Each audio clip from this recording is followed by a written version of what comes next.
Welcome to the car equivalent of a Jack Russell.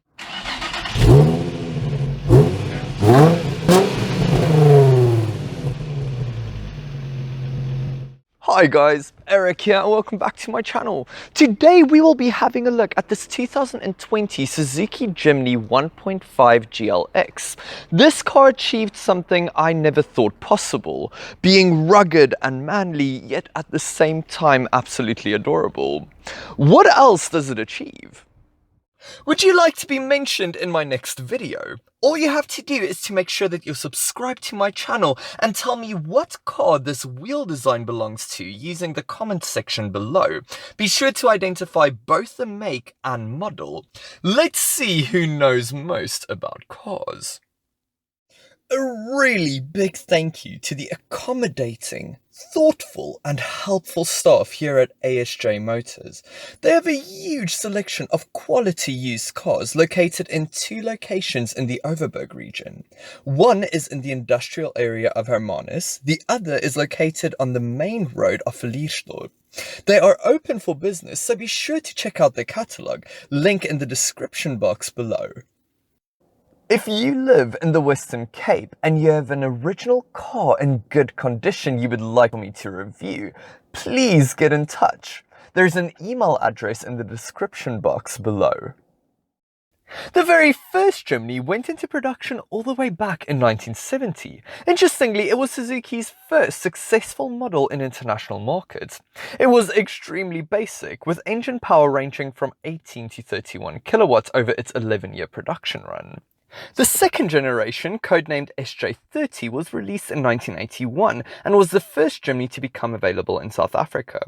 But the basic formula remained unchanged. 2 doors, 4-wheel drive, a ladder frame chassis, and dependent suspension front and rear. The third generation of the Jimny was released only in 1998, 17 years after its predecessor's unveiling. Power was up to 60 kilowatt courtesy of a 1.3-litre naturally aspirated 4-cylinder engine, and the styling was updated rather significantly to stay modern and up to date.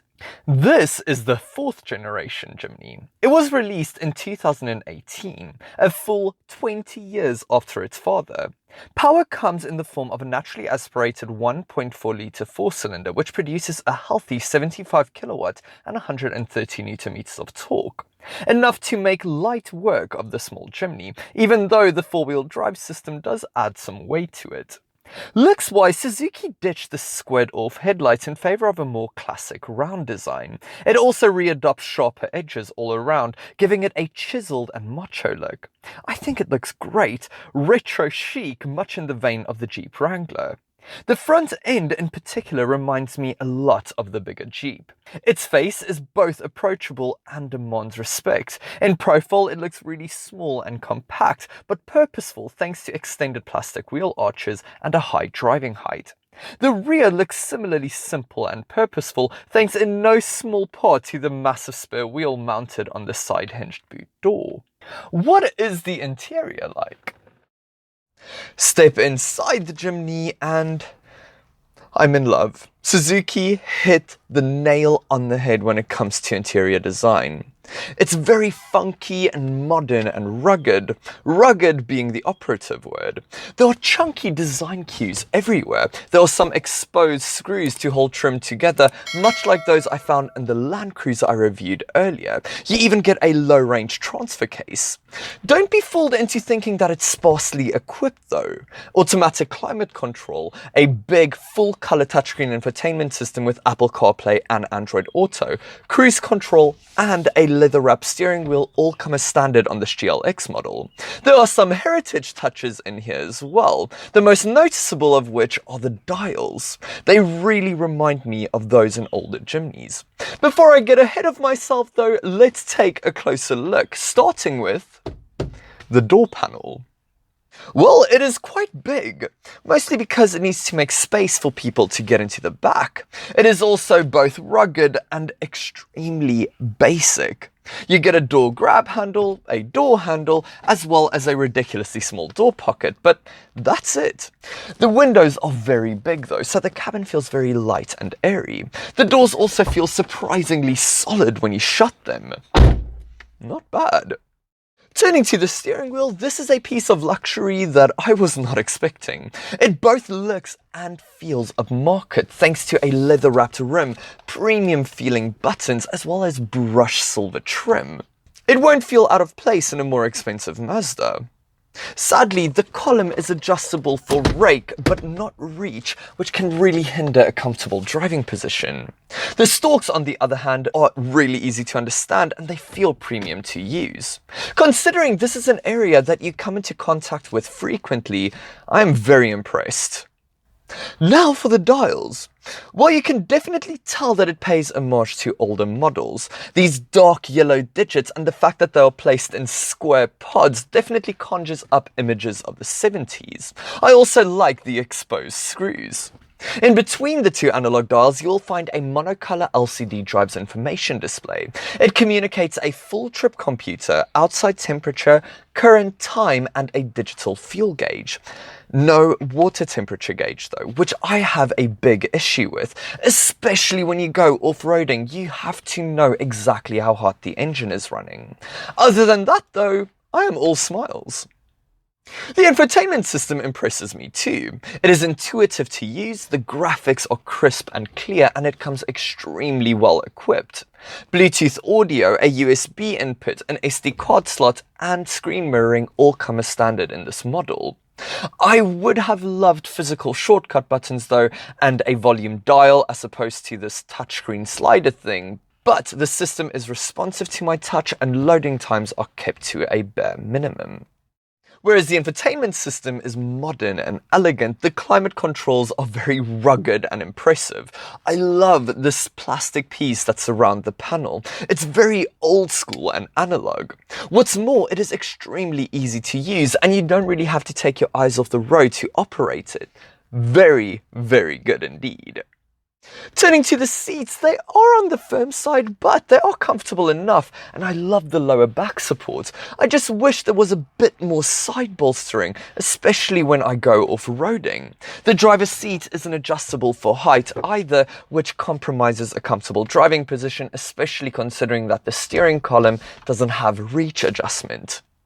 With the design out of the way, let's talk practicality. Storage solutions in here are it's not that great, I have to be honest. The undampened glove box is of a decent size, and you do get 2 wide and deep cup holders, but the remaining trays are small and insignificant. The door pockets are a bit too small as well.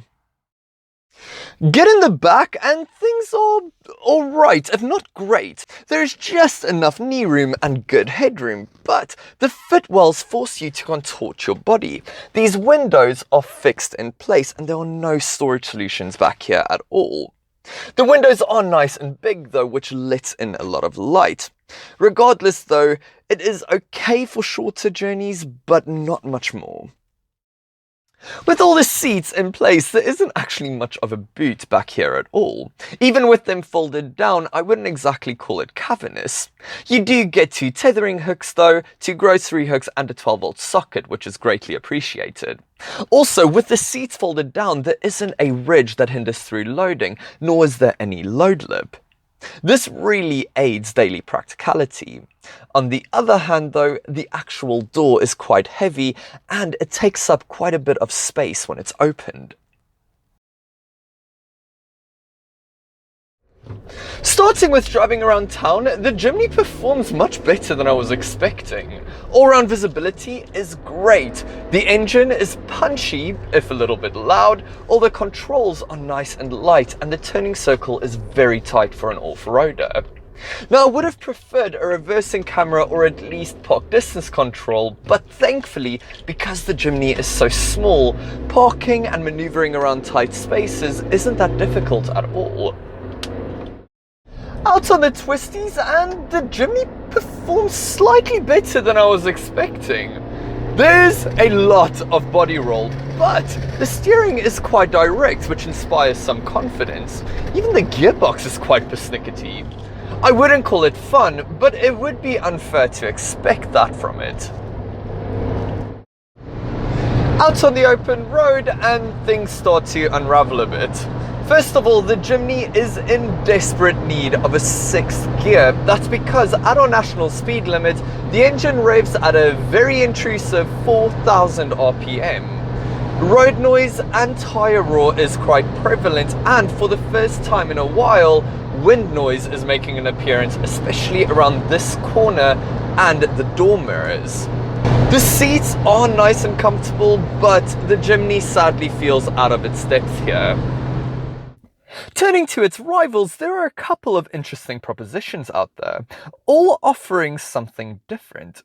There is the Jeep Renegade, which is more expensive than the Jimny but has more mod cons and a much more comfortable on-road experience. On the opposite scale, there is the Mahindra Thar.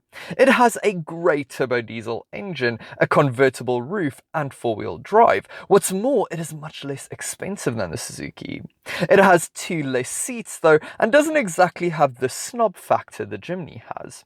If you aren't as interested in hectic off-roading, you can opt for the Fiat Panda 4x4. It has great looks, an interesting interior, and more practicality. It behaves better on the road too. Again though, it isn't as capable off-road, nor does it have the reputation the Jimny has. Reliability-wise, it is a very dependable little car. Problems are few and far between, at least to date, which means that you should have trouble-free motoring. Bear in mind that if you are buying used, make sure that the car has a full service history, and you have to look after it. A car only takes as good care of you as you do of it. Speaking of which, something to keep in mind is that the Jimny received only 3 out of 5 stars from Euro NCAP, which definitely counts against it. I think this is an excellent offering from Suzuki. It knows exactly what it can do and what it can't. Do a lot of motorway cruising?